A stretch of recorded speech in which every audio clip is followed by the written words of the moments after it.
Welcome to day 125 of our one-year Bible reading plan. Today we'll read 1 Chronicles chapters 20 through 23. Before you begin, remember that it helps to establish a daily reading time. Begin with a short prayer, asking the Holy Spirit for wisdom and understanding. Always read for understanding and to hear from God, not just to finish today's reading. Please like, subscribe, and share this video to bless someone else. Now let's begin. 1 Chronicles, chapter 20. In the spring, at the time when kings go off to war, Joab led out the armed forces. He laid waste the land of the Ammonites and went to Rabbah and besieged it, but David remained in Jerusalem. Joab attacked Rabbah and left it in ruins. David took the crown from the head of their king. Its weight was found to be a talent of gold, and it was set with precious stones, and it was placed on David's head. He took a great quantity of plunder from the city and brought out the people who were there, consigning them to labor with saws and with iron picks and axes. David did this to all the Ammonite towns. Then David and his entire army returned to Jerusalem. In the course of time, war broke out with the Philistines at Gezer. At that time Sibbecai the Hushathite killed Sippai, one of the descendants of the Rephaites, and the Philistines were subjugated. In another battle with the Philistines, Elhanan son of Jair killed Lami, the brother of Goliath the Gittite, who had a spear with a shaft like a weaver's rod. In still another battle, which took place at Gath, there was a huge man with 6 fingers on each hand and 6 toes on each foot, 24 in all. He also was descended from Rapha. When he taunted Israel, Jonathan son of Shimea, David's brother, killed him. These were descendants of Rapha in Gath, and they fell at the hands of David and his men. 1 Chronicles, chapter 21. Satan rose up against Israel and incited David to take a census of Israel. So David said to Joab and the commanders of the troops, "Go and count the Israelites from Beersheba to Dan. Then report back to me so that I may know how many there are."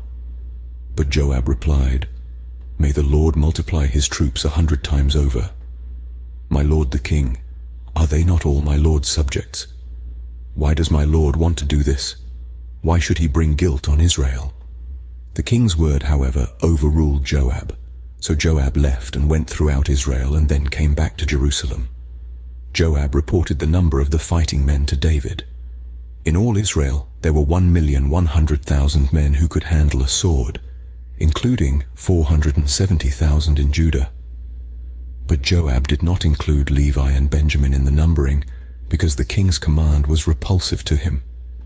This command was also evil in the sight of God, so he punished Israel. Then David said to God, "I have sinned greatly by doing this. Now I beg you, take away the guilt of your servant. I have done a very foolish thing."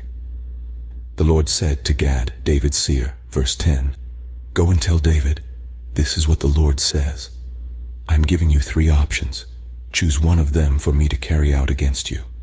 So Gad went to David and said to him, "This is what the Lord says. Take your choice.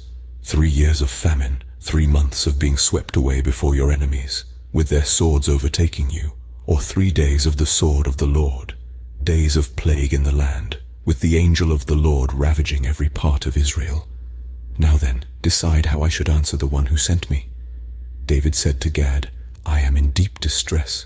Let me fall into the hands of the Lord, for his mercy is very great, but do not let me fall into human hands." So the Lord sent a plague on Israel, and 70,000 men of Israel fell dead, and God sent an angel to destroy Jerusalem. But as the angel was doing so, the Lord saw it and relented concerning the disaster, and said to the angel who was destroying the people, "Enough, withdraw your hand." The angel of the Lord was then standing at the threshing floor of Araunah the Jebusite. David looked up and saw the angel of the Lord standing between heaven and earth, with a drawn sword in his hand extended over Jerusalem. Then David and the elders, clothed in sackcloth, fell face down. David said to God, "Was it not I who ordered the fighting men to be counted? I, the shepherd, have sinned and done wrong. These are but sheep. What have they done? Lord my God, let your hand fall on me and my family, but do not let this plague remain on your people." Then the angel of the Lord ordered Gad to tell David to go up and build an altar to the Lord on the threshing floor of Araunah the Jebusite. So David went up in obedience to the word that Gad had spoken in the name of the Lord. Verse 20. While Araunah was threshing wheat, he turned and saw the angel. His 4 sons who were with him hid themselves. Then David approached, and when Araunah looked and saw him, he left the threshing floor and bowed down before David with his face to the ground. David said to him, "Let me have the site of your threshing floor, so I can build an altar to the Lord, that the plague on the people may be stopped. Sell it to me at the full price." Araunah said to David, "Take it. Let my lord the king do whatever pleases him. Look, I will give the oxen for the burnt offerings, the threshing sledges for the wood, and the wheat for the grain offering. I will give all this." But King David replied to Araunah, "No, I insist on paying the full price. I will not take for the Lord what is yours, or sacrifice a burnt offering that costs me nothing." So David paid Araunah 600 shekels of gold for the site. David built an altar to the Lord there, and sacrificed burnt offerings and fellowship offerings. He called on the Lord, and the Lord answered him with fire from heaven on the altar of burnt offering. Then the Lord spoke to the angel, and he put his sword back into its sheath. At that time, when David saw that the Lord had answered him on the threshing floor of Araunah the Jebusite, he offered sacrifices there. The tabernacle of the Lord, which Moses had made in the wilderness, and the altar of burnt offering were at that time on the high place at Gibeon. Verse 30. But David could not go before it to inquire of God, because he was afraid of the sword of the angel of the Lord. 1 Chronicles, chapter 22. Then David said, "The house of the Lord God is to be here, and also the altar of burnt offering for Israel." So David gave orders to assemble the foreigners residing in Israel, and from among them he appointed stone cutters to prepare dressed stone for building the house of God. He provided a large amount of iron to make nails for the doors of the gateways and for the fittings, and more bronze than could be weighed. He also provided more cedar logs than could be counted, for the Sidonians and Tyrians had brought large numbers of them to David. David said, "My son Solomon is young and inexperienced, and the house to be built for the Lord should be of great magnificence and fame and splendor in the sight of all the nations. Therefore, I will make preparations for it." So David made extensive preparations before his death. Then he called for his son Solomon and charged him to build a house for the Lord, the God of Israel. David said to Solomon, "My son, I had it in my heart to build a house for the name of the Lord my God. But this word of the Lord came to me. You have shed much blood and have fought many wars.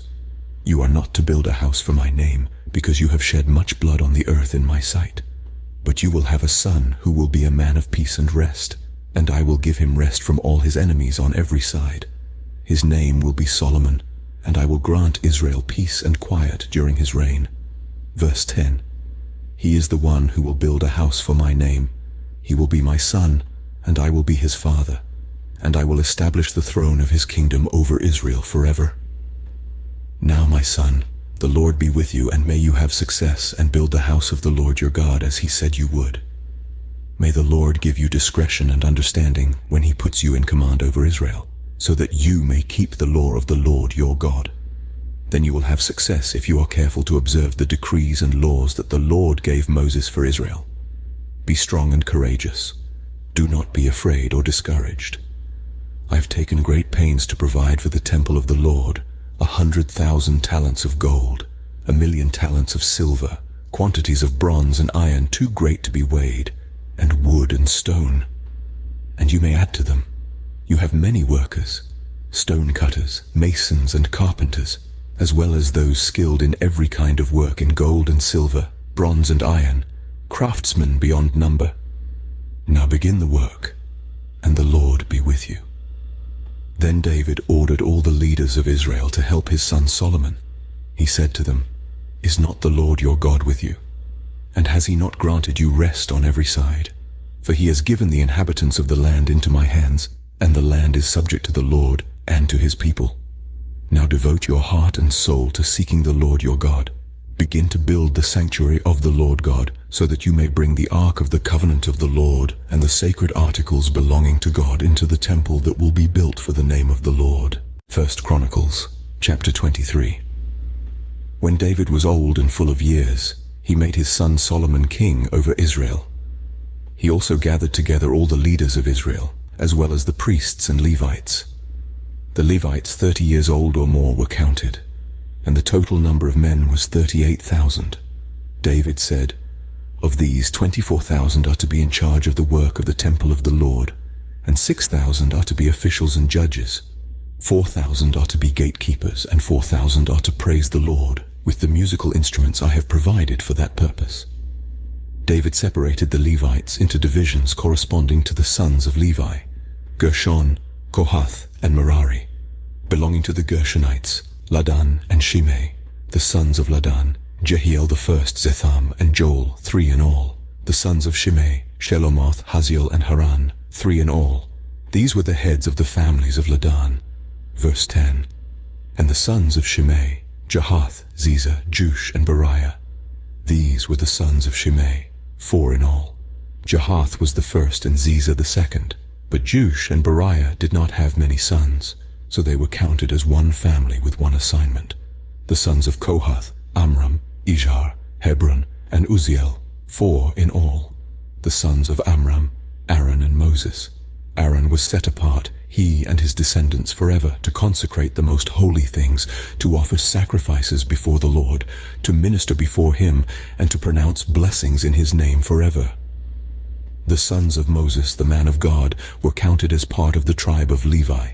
The sons of Moses, Gershom and Eleazar. The descendants of Gershom, Shubal was the first. The descendants of Eleazar, Rehabiah was the first. Eleazar had no other sons, but the sons of Rehabiah were very numerous. The sons of Izhar, Shelomith was the first.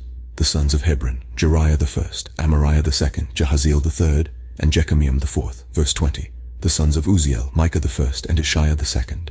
The sons of Merari, Mali and Mushi. The sons of Mali, Eleazar and Kish.